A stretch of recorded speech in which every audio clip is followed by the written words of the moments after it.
All right, welcome back to the Deep 404. The United States have indicated today that they are concerned that Russia may be developing nuclear space weapons. Social media has been awash with this today. There's been a lot of humour going on that perhaps the Russians have invented a nuclear space shovel, which they're going to use against the United States. The humour and the cynicism is coming from the fact that this announcement seems to have come shortly after it appears as though Mike Johnson will reject the funding for Ukraine. Again, there doesn't seem to actually be any particularly new development in terms of Russian space capability. In terms of space tech, Russia has had the ability to destroy satellites for a number of years. In late 2021, they conducted an anti-satellite test. They fired a missile and they destroyed one of their own satellites. China, India, the United States have all done these sort of tests before. There are, of course, talks about future projects, the rods from gods, where you have satellites which hold rods of titanium or steel, and they are simply dropped. They have no explosive component. They just have a kinetic component. They will, they start off weighing enough, they fall to the ground with enough energy, they cause a massive explosion. This isn't what's being talked about. There doesn't seem to be any real development in terms of new Russian capability in space. The story seems to be that the United States believes that Russia is hoping to adopt the capability of putting nuclear-powered missiles into space to destroy satellites. The House Intelligence Committee announced this today. The chairman announced that this was a serious national security threat. They then didn't give any details. National Security Advisor Jake Sullivan played the same game, said, "Oh, this is a big national security thing, but I can't tell you what it's about." It is believed to be somehow related to Russia's ability to target satellites. But as I say, this is nothing new. Or if there is something new, nothing has been released and no one seems to really be aware of it. This, of course, as I say, has happened just when the funding for Ukraine has become stuck and doesn't look like it will progress. There was an initial package which was involving money for Ukraine and for Israel, for Taiwan, and it was tied to changes and funding for the American southern border and fixing the border security issue that the Republicans see there. That was rejected by the Speaker of the House, Mike Johnson. Came from the Senate, was rejected, and it was rejected because what was proposed would still allow about 1.8 to 2 million at a minimum undocumented migrants enter the United States each year, so it didn't solve the problem at all. There have been a couple of other approaches. An Israel-only bill was suggested by some members of the House, and that was tied to clawing back some payments around the IRS. That didn't go ahead. Now interestingly enough, there is a bill which is funding for Israel, Ukraine, and Taiwan, which doesn't have any border funding in it. Now, Mike Johnson said, if you don't put border funding in and change the way you're dealing with the border, I won't approve it. So now there's a deal or a bill which doesn't contain any money for the border. And Mike Johnson is now in a position where he's back to where he was and basically saying, well, we will look at this, but it doesn't contain any border funding. So the pressure is mounting on him. He's got pressure coming from three real angles. He's got the Republicans who don't really want to spend that much more money. They're concerned about where it's going. He's got the Israel lobby, who are obviously looking to get unlocked the 16 or 17 billion for Israel. They may possibly influence and put pressure on on Congress such that we see another Israel funding bill split off on its own without any ties to border funding, and that being the smaller amount, and Israel being the favoured child for the United States, we may see that come, and that may get funded. This would leave Ukraine still tied up in this border funding deal. The third angle of pressure is coming from former President Donald Trump's involvement in this. Now, Trump reportedly, when there was the bill from the Senate, even though it wasn't going to go ahead anyhow because it didn't actually address the problem, but because it sounded like the Democrats were addressing the problem. You see the White House spokesperson now, she's claiming that, Mike Johnson should be negotiating with himself because he asked for a bill which had border funding in it. We gave him exactly what he wanted, and now he didn't want it. They didn't give him exactly what he wanted. But Trump reportedly said, don't sign that bill. Don't let that in. Even though what the Democrats are doing is rubbish, it looks like they're doing something good. And I want to be able to campaign against Biden going into the election on his poor border security policies. So that stopped that package going ahead, which had all the funding for the three areas tied up with border funding. And now the border funding is out. It's back to the three areas of Taiwan, Israel, and Ukraine. And Mike Johnson is now saying, well, it's got no border funding in it. So it's an interesting situation. I get the feeling that ultimately some funding will end up coming out of this. Donald Trump seems to have perhaps given a way forward today in a speech. He said, yeah, we should give the money to Ukraine, but it's a loan, so it's got to be paid back. That might be enough to allow Speaker of the House, Mike Johnson, to say, sure, let's do that. Let's give that funding now, and it's a loan, and that's how they'll spin it. But it doesn't look good for Ukraine. It's not progressing easily for Ukraine, this funding. Anyhow, if this is the reason that we've now got the big scare story, and there's lots of people posting on X and that is this, there's a weapon of mass destruction 2.0. Lots of jokes about Russian washing machines being sent into space, threatening the United States, shovels, that sort of thing. As if you've followed the conflict, you understand the reference to those terms.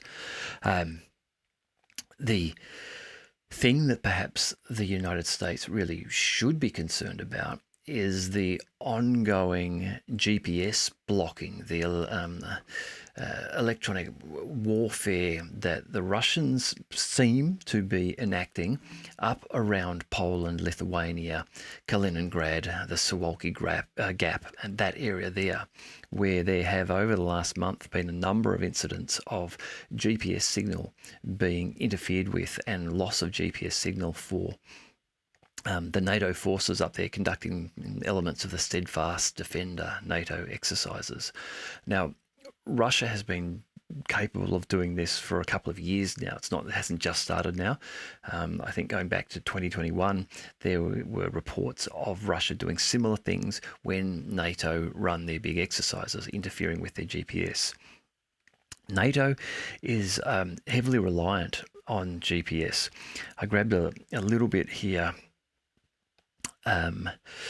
from NATO's Joint Air Power Competence Centre. And it says here, NATO operations rely significantly on space support services given by the member nations. One of the most essential is the Positioning, Navigation and Timing (PNT) service provided by the United States Global Positioning System, the GPS constellation of satellites. It goes on to say, if NATO loses its PNT support, it will have huge impacts on NATO military operations. However, an opponent who does not rely on GPS services may not be adversely affected. A low-tech opponent may not be reliant on PNT data, so he may be least affected by a denial of service. Russia uses GLONASS, which is its equivalent of the GPS service using satellites.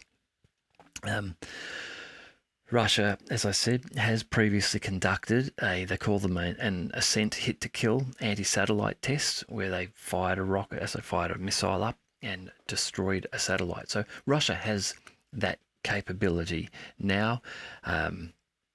It appears, though, they have some other sort of electronic warfare capability for interrupting the GPS signals.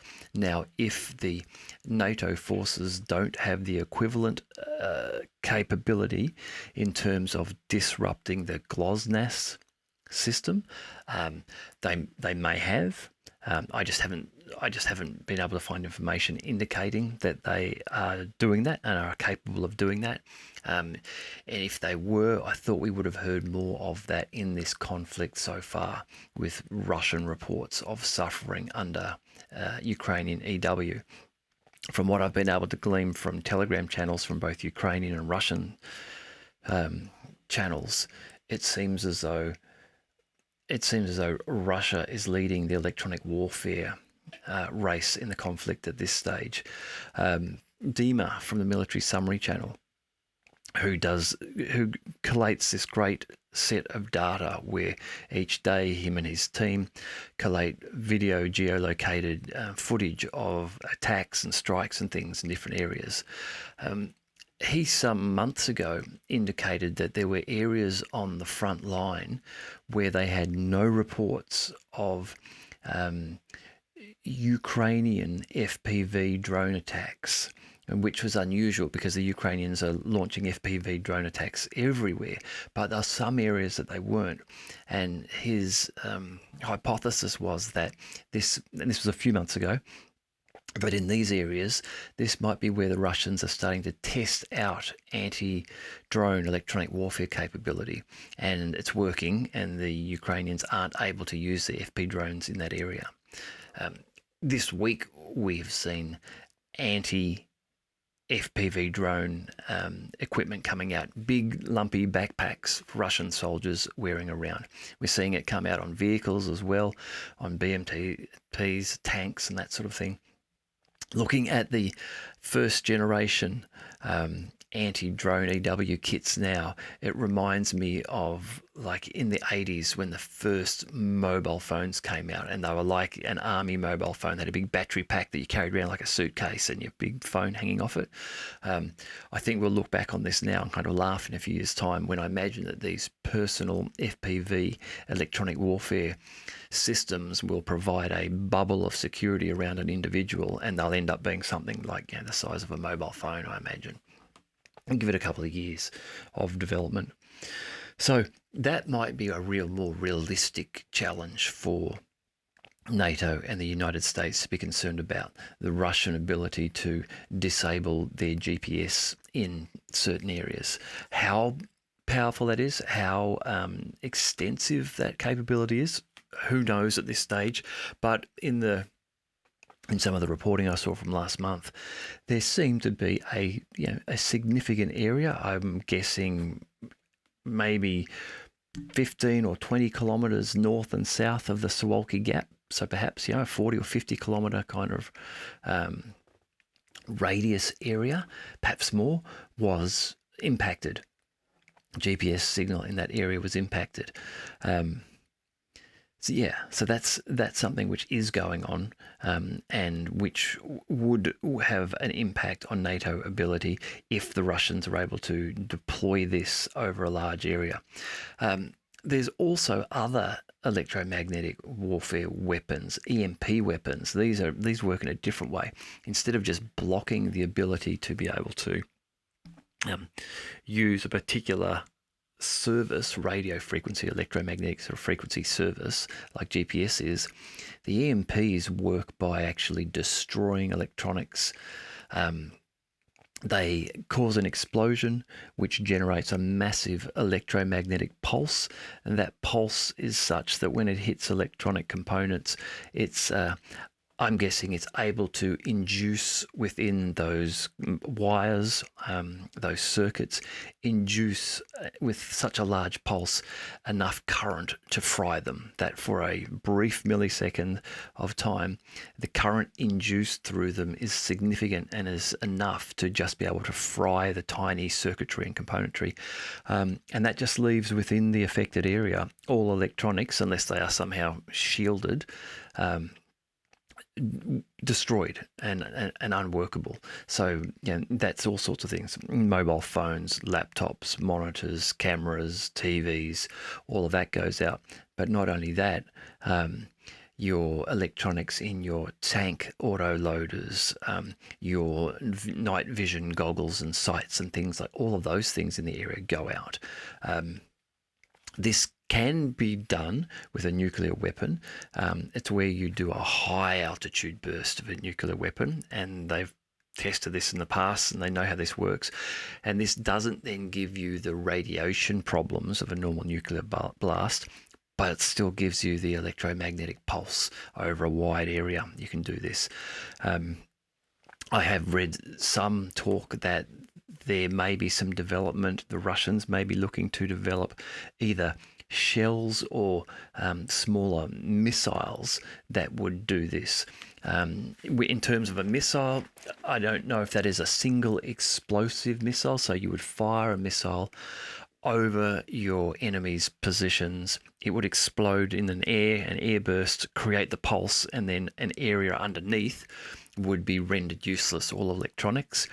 Or if it is something that may be a multiple shot, and I don't know, but in that case you might see EMP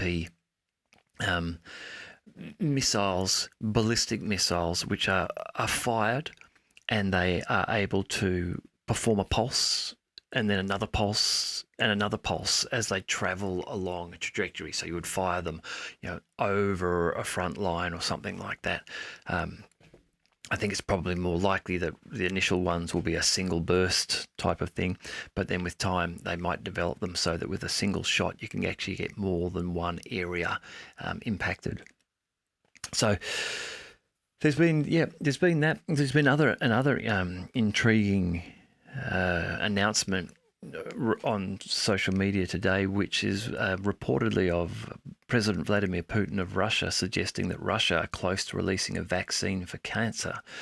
I haven't seen the detail as to what cancer, what types of cancer this might work for.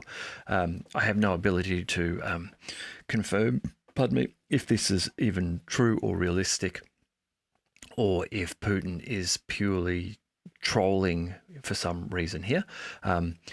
Although I have, I guess, no real reason to disbelieve that the Russians would be working on vaccines, and they may have made developments in terms of one that is capable of dealing with some cancers. This, again, if this is accurate, is the case, and it deals with a number of common cancers, then this may be something which the West and the United States would be more concerned about.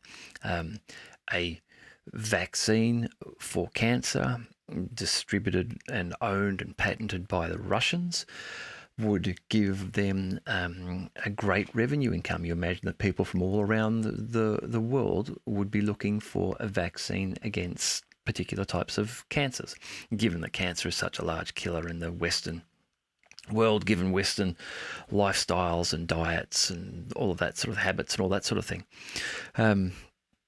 Again, don't know if this is true, but if it is true, then it no doubt will be putting some scares into the large Western pharmaceutical companies, who no doubt themselves are trying to do the same thing with mRNA technology. But if the Russians get the jump on them, then there's always that first to market benefit that the Russians would get in this case. Now, the Ukrainians have had some luck this week in the offensive, not on the main battlefront, but in terms of insurgency warfare, some of their drone warfare. There have been reports of another a drone attack on an oil refinery in Kursk. Let's go to the map here for a second. Whoops, we'll just zoom out a little bit. Kursk is up here, so if we just zoom out, this is Ukraine and Russia. Here's Moscow, and then Kursk is this area here, not too far from Sumy, only 110 kilometers from Sumy. Reportedly an oil refining processing plant there has been struck by Ukrainian drones and has done some damage. Obviously, the other big piece is the sinking of the Caesar Kunikov. Now, the Caesar Kunikov now adds to a growing number of Russian naval ships and transport ships that have been destroyed by the Ukrainians. The first and the most famous, the Moskva, it was actually sunk by a couple of Neptune anti-ship missiles. There's the Rostov-on-Don submarine, which is in Sevastopol. It was struck by Storm Shadow missiles. And then there's been the Olengorsky Gornyak and the SIG, and now the Caesar Kunikov, who have been struck by sea drones, water drones. So this is beginning to raise the question of how devalued have navies now become. This is obviously, just like it has been on the front line with the development of FPV drones and the impact that they have had, not only in direct attacks on men and equipment like Landsets and things like that, but also in terms of reconnaissance. What impact are we going to see on navies now with these sea drones? The Russians have lost an embarrassing amount of ships in a conflict where Ukraine has no traditional navy. They are just using drone capability, and some missiles, of course, but a number of these have been destroyed by sea drones. They're clearly difficult to detect at this stage. Now, I don't know how long this window of opportunity will last. Surely people will soon develop systems where they are better able to detect them. But I imagine in going around in the ocean, there's lots of flotsam and jetsam and bits and pieces floating around. It's difficult to detect things if they're relatively small. And these don't seem to be overly large craft. This isn't like you have a frigate or a destroyer approaching you and shooting you. This is something the size of a jet ski, a large jet ski, a speedboat is what they seem to be at this stage. Surface-based craft at this time. I have seen designs for some that are submersible, or perhaps, if not submersible at all times, perhaps designed to be last mile submersible. So they may be able to travel on the surface if that's easier for distance once they approach their target, to be able to become effectively a submersible and just have like a small periscope on some of the designs I saw sticking out of the water. Again, making them far more difficult to detect visually. You would see very little on the water. And in terms of some sort of signature, you've got to now be able to penetrate the water looking for them. And if they're a small craft just under the surface, again, very difficult to detect.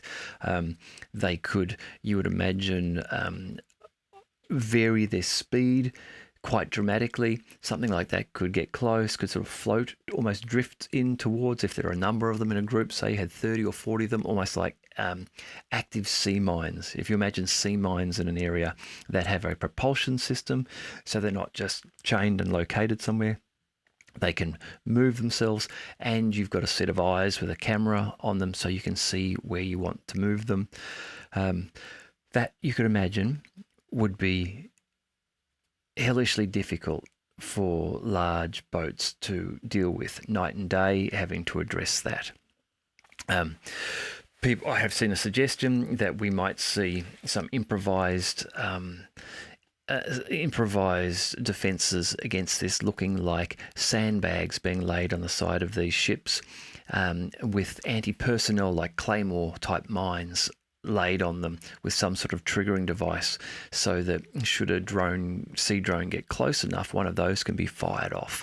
It would then fire off shrapnel out towards the sea drone and not damage the ship that it's trying to protect. So things like that, I'm sure we're going to see some developments rapidly. I do wonder though, just like in years gone past, and in the Second World War, where it was realised that battleships just no longer made sense. The desire to have massive guns on a ship was overweighed by the fact that a single shell landing on one of them in the wrong spot could just sink them, and they were so expensive. Is that effect now going to apply to almost all naval ships, that until they're capable of counteracting the drone threat, you just can't send them out into battle, because you're going to lose them? I don't know. It's very early days, but this is sort of the first example we're seeing of this, and I'm sure the Russians aren't just sitting around with their ships completely unprotected. They're aware of this threat, very aware of it now, and yet it keeps happening. So I think that what we are seeing here is just this technological advantage that these drones have in terms of being able to approach in a stealth-like manner and then attack these large ships, which just aren't prepared for that. These ships are prepared and planned to attack other ships with similar capabilities. Ships fighting ships. This is not that anymore. This is now nimble drones packing just an explosive, who can get into you quickly, stealthily, and cause massive damage. They can sink a ship like they have with the Caesar Kunikov. So there's that going on. There are reports of another round of missile and drone attacks in Ukraine. Reports that in Dnipro, Zaporozhye, in Chernigov, in these areas here, and here, there have been strikes reportedly on deployment sites of Ukrainian troops in Staro Konstantinivka here, in the Khmelnytsky region. Around here is an airfield, the Staro-Konstantinovka airfield. It is the home of the Su-24s. The Su-24s are here we go, we'll just zoom in a little bit. This is the airfield. The Su-24s are the Ukrainian planes capable of carrying Storm Shadows. Now, this is a Google map. Google hasn't updated a lot of these maps since before the war, so as not to give away information. But this airfield has been struck a number of times by Russian missiles. Varying types of attacks. There have been attacks done here to attack the runway, so as to make it difficult or impossible for the planes to get off the ground. There have been attacks employed on the hangars in which the planes, the Su-24s, are thought to be held. There have also been attacks made on storage sites on the airfield. One of those early reports a few months ago reportedly hit a large stockpile of Storm Shadow missiles. And this seemed to be backed up by the fact that after the reports came of that strike hitting the stockpile, the next day there was a series of Storm Shadow missiles fired by the Ukrainians. I think it might have been up to 12 of them, but that was it. There was no more fired after that, and the thinking is the 12 that were fired were the ones that were already loaded onto 6 of the Su-24s. There have since been some Storm Shadows and Scalp missiles fired, so no doubt there have been other supplies sent by the UK and France. But the reports coming out tonight, in my time, depending on when you're watching, it might be your morning, are that the damage has been done to the airfield to address repairs that had recently been done. So this may well be on hangars, the runway itself, some of the control towers, areas that had previously been struck and had been repaired. They've been hit again. There's also reports that even further west in Lviv, we just scroll out a little bit. Lviv over here that a strike has been made on a group of Ukrainian officers. Is the report that's coming out just at the moment.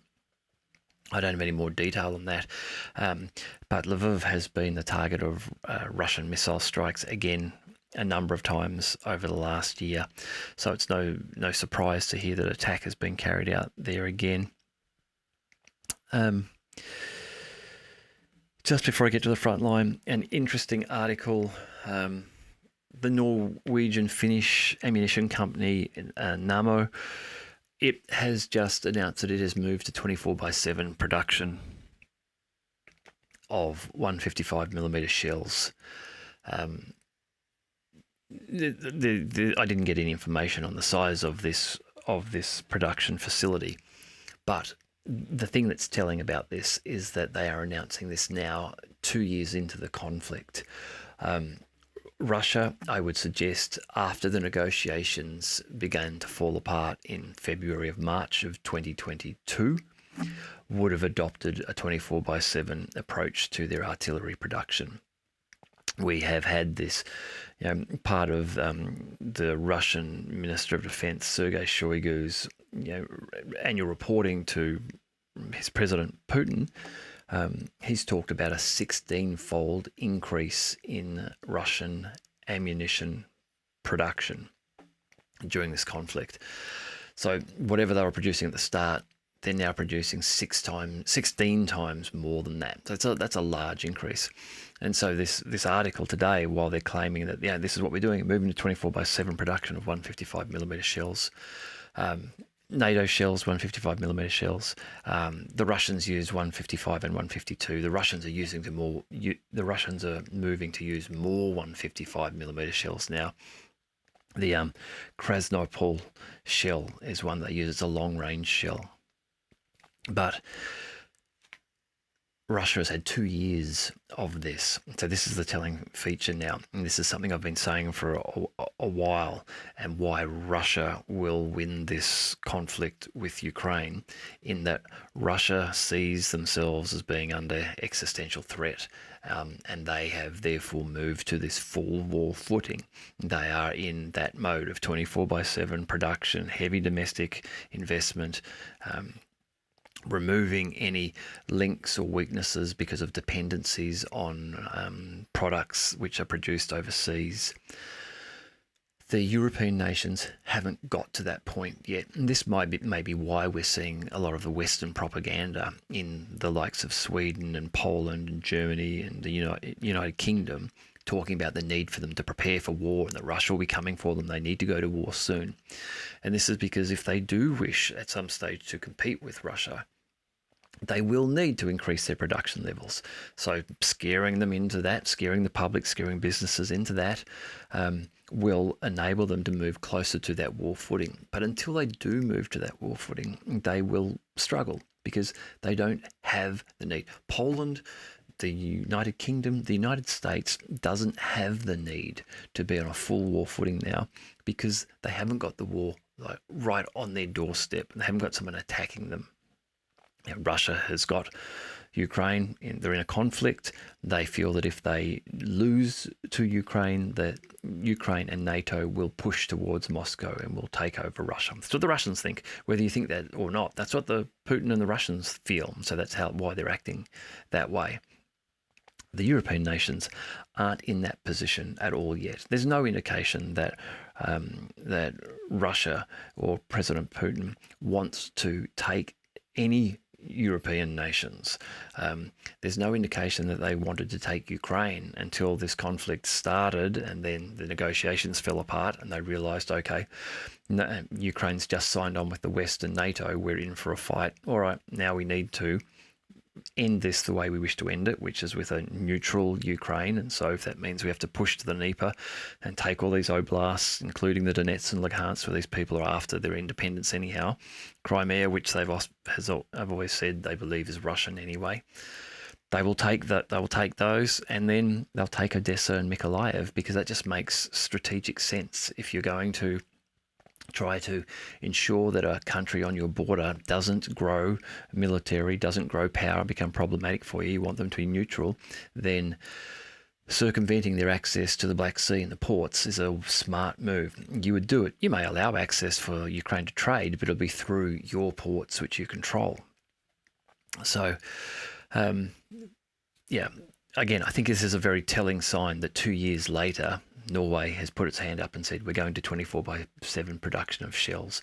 I don't know what other European nations have reached that point yet, but in all honesty, a large number of them, given that Russia has 140 million people, quite a few of those nations like Poland and Germany and Norway and Ukraine would need to all get together and adopt a war footing to build the same sort of roughly same population as Russia has got in its war production capabilities. Anyhow, along the front line, the Russian Ministry of Defense reporting, which, as I say, I read and use for a number of reasons. It's consistent in that each day we get the reporting, each week we get a weekly summary. There don't seem to be, wildly outlandish claims. In the last week, there has been an uptick in the reported number of Ukrainian losses, killed and wounded, that the Russian Ministry of Defense has been reporting. That has been an uptick in the last week or 10 days. We've seen a number of days now where that's reported at being over 1,000. It is again today reported being over 1,000 at 1,010 men. However, the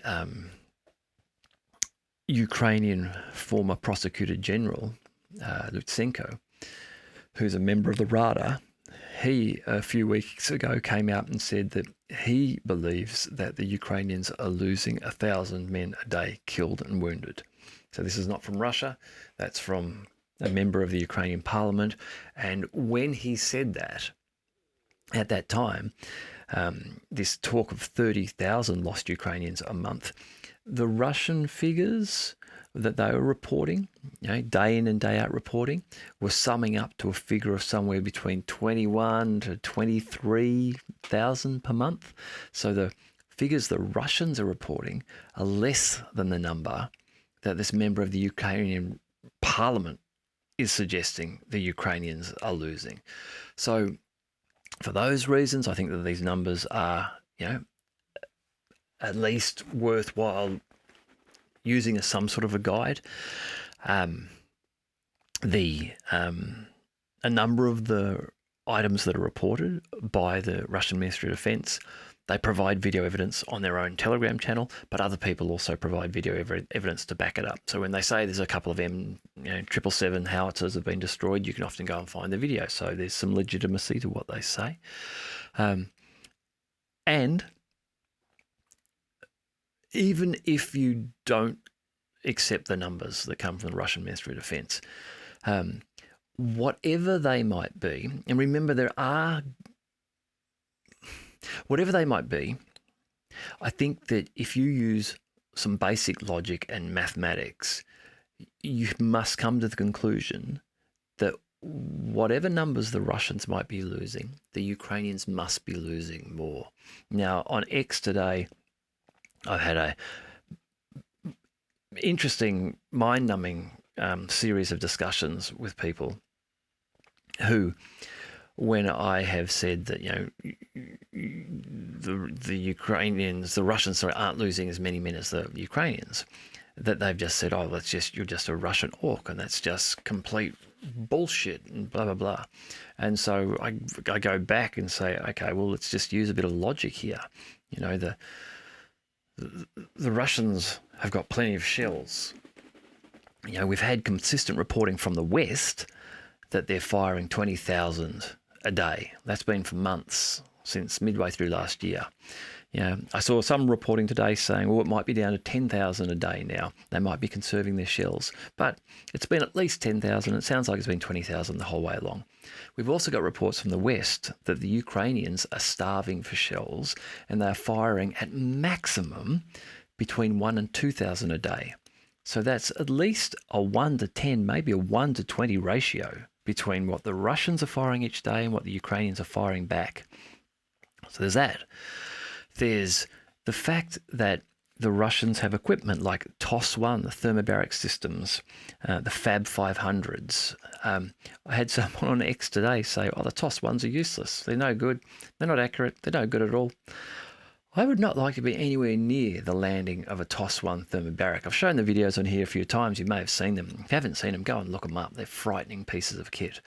And they're devastating to men, even if they're in trenches, because they form a gas-air mixture. They don't explode with shrapnel. They form this gas ball, which then ignites at the heat of the sun and with massive pressure and just destroys bodies. So the Russians have got that. The Ukrainians have no equivalent to that. The Russians have got an air force which is capable of supporting the front line. The Ukrainians no longer have that. That air force is capable of delivering Fab 500s, Fab 1000s, Fab 1500s. We've got plenty of video evidence of that going on all over Avdiivka and Krinky and Novomikhalovka. All of these areas just being pounded by Russian air force. The Ukrainians aren't able to respond with that. There are the nightly, of varying scale, Russian missile and drone attacks behind the front line. As we're saying just here tonight, even as far west as Lvov, like almost at Poland. And this is happening day in and day out at varying scales. And these strikes are hitting train lines, aggregation points for troops, assembly, fabrication, manufacturing and repair facilities and factories all over Ukraine. The same thing isn't happening to the Russians. The Russians have just built a new train line up through Mariupol, I think it is, to get them to not have a single weakness with using the train line on the Kerch Strait. So just using these pieces of logic, it's very difficult to somehow argue that, oh, no, the Ukrainians are killing 10 to 1 Russians. The Russians are losing huge numbers taking Avdiivka. Yeah, I'm sure the Russians are losing, a lot of guys, but the Ukrainians are losing a lot more. Mediazona and the BBC have done some what appears to be quite good qualitative analysis of Russian losses. And when I last looked at it a couple of weeks ago, I think it was they thought around 50,000 Russians killed in this conflict so far. 50,000. That's a lot. Yeah, that's a lot. But the Ukrainian numbers, as I said, if you're just using logic, have to be far higher than that. And then people say, well, if you're attacking, you're losing way more. It's always the rule. That might be an old traditional rule. I don't think that necessarily applies here. And I don't think it applies if you are attacking and you've got air support behind you and artillery support, which overwhelms 10 or 20 to 1 the guys that you are attacking. And you've got things like TOS thermobarics that can get into the trenches and dugouts and do damage. Then I don't think that math applies anymore. Also, the other counter to that is, for half of this conflict, Ukraine has been attacking. So if that's your logic, then whenever the Ukrainians have been attacking, all through their offensive, they were losing huge numbers. So anyhow, just getting through all of that, getting to the fact that, using the Ministry of Defense numbers from Russian Ministry of Defense numbers. And again, the numbers are not good for Ukraine today, if we're to believe these numbers. It's over 1,000 reported dead, killed and wounded, 20 artillery pieces. Interestingly, in Krasny Liman and South Donetsk, and even the Donetsk region today, between those three regions, 4 Strela anti-aircraft air defense systems reportedly destroyed. As I said yesterday, there was a low number of artillery pieces reported destroyed yesterday. Now, that might be accurate. I thought maybe some of them just weren't counted and they would catch up today. And perhaps that has happened, because today, as I say, there's 20 pieces reported, which is a fair number for a single day, from what I've seen in the past. There's also reports in Donetsk area. Obviously, the fighting is heavy there in Donetsk, around Donetsk. So, yeah, that's from Bakhmut, Artyomovsk, around there, Chasov Yar, down then to Avdiivka, Mariinka, all around this area. 360 reported Ukrainian losses today, and 9 pieces of artillery. There's also a smattering. There's a few self-propelled ones again in today. There's 1, 2, 3, 4, 5, 6. 6 out of those 20 at least are reportedly self-propelled pieces of artillery. These are, of course, valuable pieces of equipment. You don't want to be losing artillery. You certainly don't want to be losing the pieces of artillery that can rapidly drive away after they've fired something, because in theory they should be more survivable. They should be harder to hit. Obviously, with things like Lancets, that changes that calculus a bit too. Avdiivka, so that's probably the highest profile conflict at the moment in Ukraine. It continues to fall to the Russians. In Avdiivka, let's just zoom in here for a little bit of a look. Where am I? Here we go.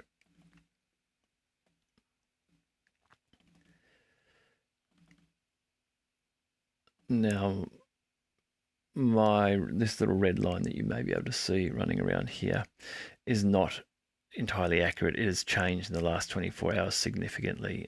For example, this red line now, I'm just going to make this a little bit easier for myself to do.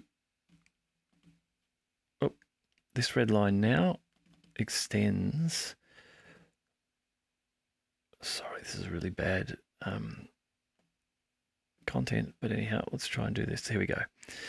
Extends out to here. Now, the Russians have crossed the Industrial Prospect Road, this road here. And what is important about this road here is that it is the one that was fed by this main supply route in this way. So this was the main way in, and it was then breaking left to go up to the coke plant. This is the coke plant here, and then breaking right to go down to these areas. Now, the Russians have come in and have taken all of that and are looking to take this area here. Also down here down this southern area here, there is what appears to be like a tiny, small sort of cauldron in here. So Avdiivka is falling. All of the southern part of it is falling. There is reports that I saw just before that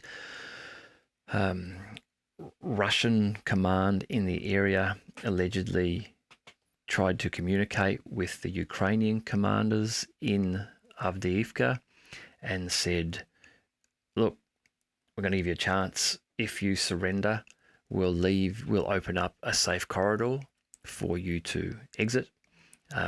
Apparently that call was not responded to, so the Ukrainians decided not to surrender.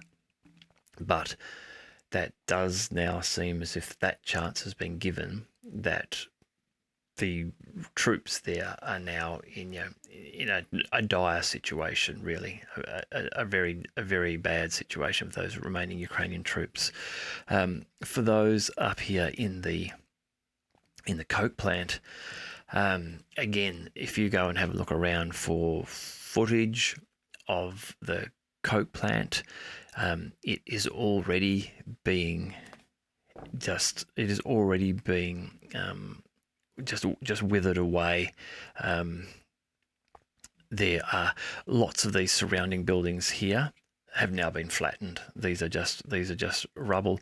This main central area is still remaining, yet it is coming under heavy Fab 500 attacks by the Russians. Obviously, the Ukrainian troops in here will be able to hold out longer because they have the fortified basements and all of that sort of thing. But at some stage, this area will either be leveled or the Russians will move in and will clear the area. So it shouldn't, I would expect, be too long before the Russians have taken Avdiivka in its entirety, and then they will look to move up to Osheretny here, and then over to Pokrovsk, this sort of thing.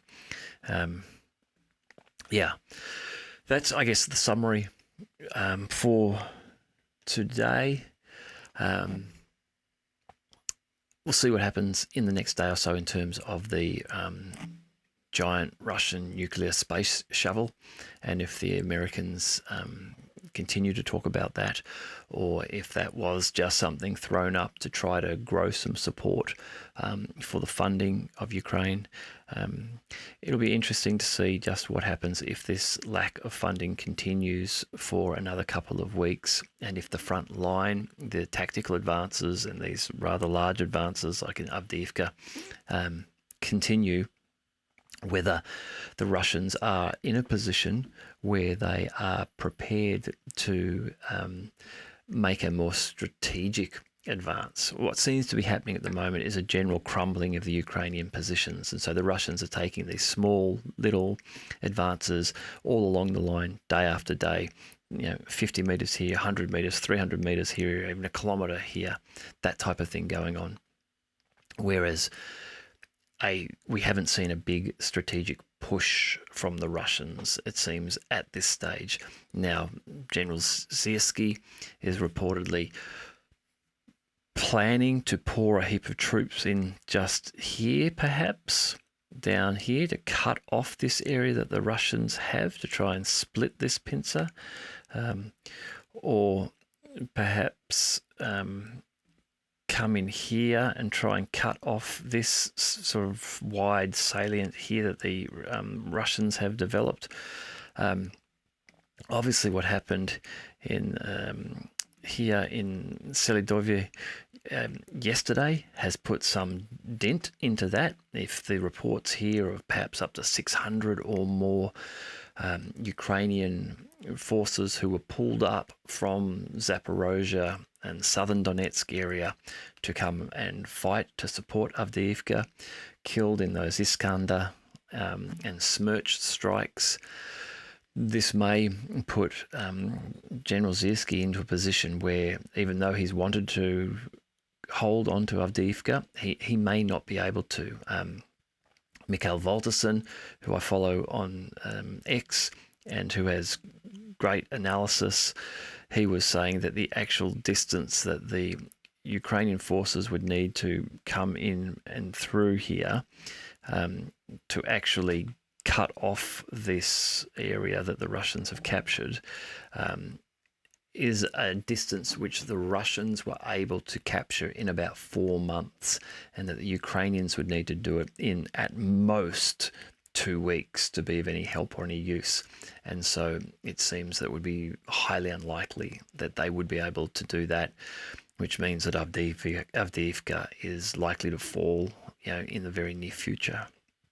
All right, I'll leave that there. Yep, I am on X now, so if you're interested, come and have a look and check out the Deep 404 there. I hope you're having a good week, and I look forward to talking to you again soon.